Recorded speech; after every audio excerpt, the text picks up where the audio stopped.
guys, we invited you to join the LCIF Association. To become a member, just click on the link below. Here you can get support, information, and discounts.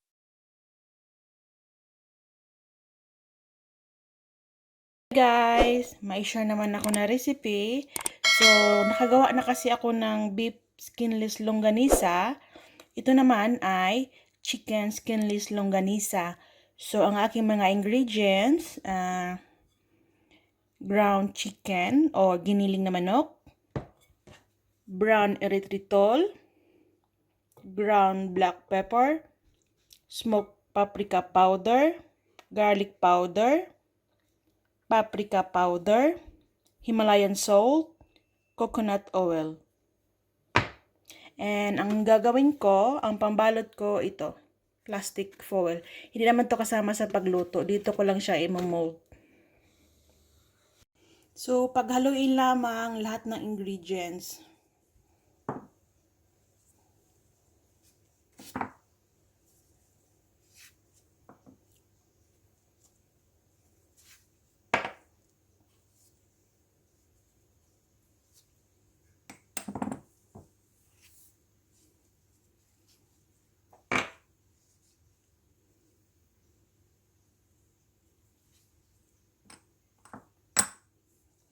Tapos, paghaluin natin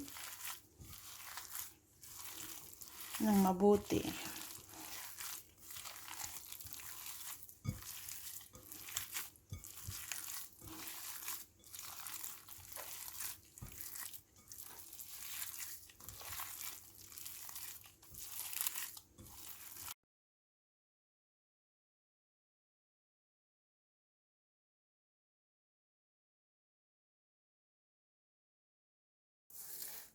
So, dito ko siya i-roll sa plastic foil.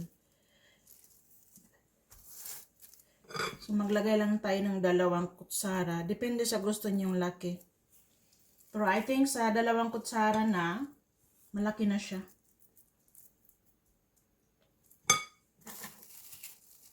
Ganito lang guys. Madali lang siya sa plastic.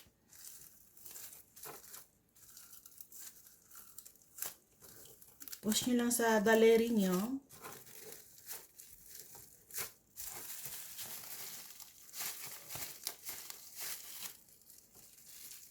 So, actually, yung 2 kutsara, tama na siya kalaki. Tapos, ganyan.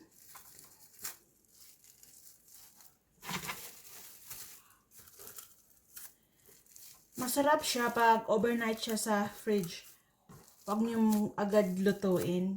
Na-try ko na kasi yung lutuin agad, hindi masarap. Pero, yung na-try ko the other day, whole night siya nasa fridge, yun, masarap. So, ulitin lang hanggang matapos. Tapos, ganito na siya.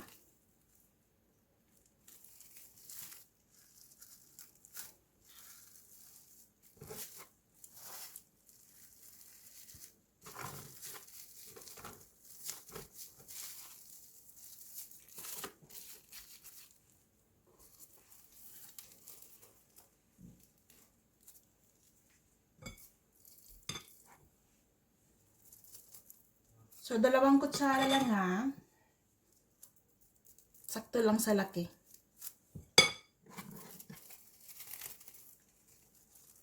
Remember guys, yung plastic hindi nyo kasaling iluto ha. Tanggalin nyo.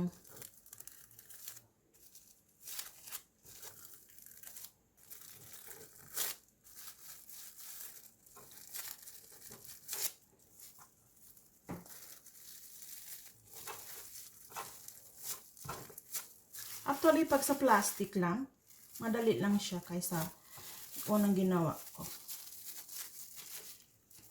Yan.